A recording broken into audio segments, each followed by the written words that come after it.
আসসালামু আলাইকুম। আমি মোহাম্মদ আমিনুল ইসলাম। এখন আপনাদের সাথে ভিডিওতে যে বিষয় নিয়ে আলোচনা করব সেই বিষয়টি হলো ভালো জাতের ষাঁড় গরু চেনার উপায়। আপনারা যারা ষাঁড় গরু পালন করে থাকেন বা প্রজননের জন্য অনেক সময় ষাঁড় গরু নির্বাচন করে থাকেন বা গাভী গরু অতিরিক্ত দুধ দেবে এই আশায় পালন করে থাকেন, তারা যদি এই গরুর মধ্যে এই লক্ষণটি থাকে তাহলে বুঝে নেবেন যে আপনার গরুর ভালো দুধ হবে না। কেননা এই ধরনের গরু যদি হয়ে থাকে তখন সরকার এই গরুগুলোকে কৃত্রিম প্রজননের জন্য অনুমোদনও দেয় না এবং ভালো ফলও পাওয়া যায় না।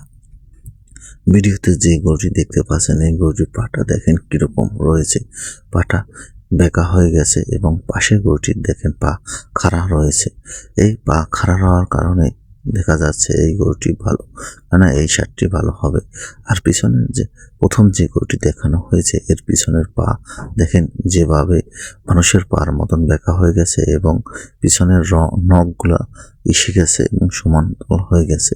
এই ধরনের গরু কখনোই ভালো ফল দেয় না। ষাঁড় গরু হলেও যে বাচ্চাগুলো আসবে এই বাচ্চাগুলো সঠিকভাবে দুধ দেবে না এবং ষাঁড় গরু হলেও এর প্রজনন করালে তেমন ভালো হয় না এবং এই গরুর সমস্যা বেশি হয়ে থাকে। তাই আপনাদের খামারে যদি এই ধরনের গরু থাকে তখন দেখা যাবে যে এই গরু দিয়ে আপনারা যদি গরুকে কৃত্রিম প্রজনন করান তাহলে আপনার গরু ভালো হবে না এবং গরুর সমস্যা থেকে যাবে, একটা থেকে একটা হবে। তাই আপনারা এই ধরনের ষাঁড় থেকে বিরত থাকবেন বা এই ধরনের গরু থেকে বিরত থাকবেন। এই ধরনের গাই গরু কিনলেও আপনার গরুর দুধ খুব কম হয়।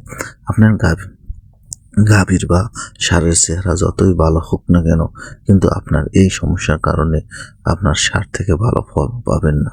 কেননা এই ধরনের ষাঁড়ের এইটি একটা সমস্যা। আর আপনার যারা ষাঁড় গরু পালতে চান তাদের সবসময় পাশের যে গরুটা দেখানো হয়েছে পায়ের নখগুলো খাড়া থাকবে, কোনো প্রকার ওই গরুটার মতন এলা থাকবে না এবং তাদের গরু তো ভালো থাকতে হবে, চুট থাকতে হবে এবং তাদের পার্সেন্টেজও বেশি থাকতে হবে। আপনি যদি শাহিওয়াল পালেন শাহিওয়ালের গরু থাকতে হবে এবং আপনি যদি সিন্ধি পালেন সিন্ধির গঠন থাকতে হবে এবং আপনি যদি ফিজিয়ান পালেন ফিজিয়ানের গঠন সম্পূর্ণ থাকতে হবে।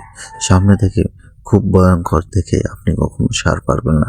এই ষাঁড়ের বাচ্চা কখনোই ভালো আসে না এবং আপনি যদি এই ধরনের গরু পালন করে থাকেন তখন এরা ফ্লোরে সঠিকভাবে পা রেখে থাকতে পারে না, বারবার হিচলা খেয়ে পড়ে যায় বা বেশি অতিরিক্ত বড় হয়ে গেলে তখন দুর্ঘটনা হওয়ার সম্ভাবনা থাকে।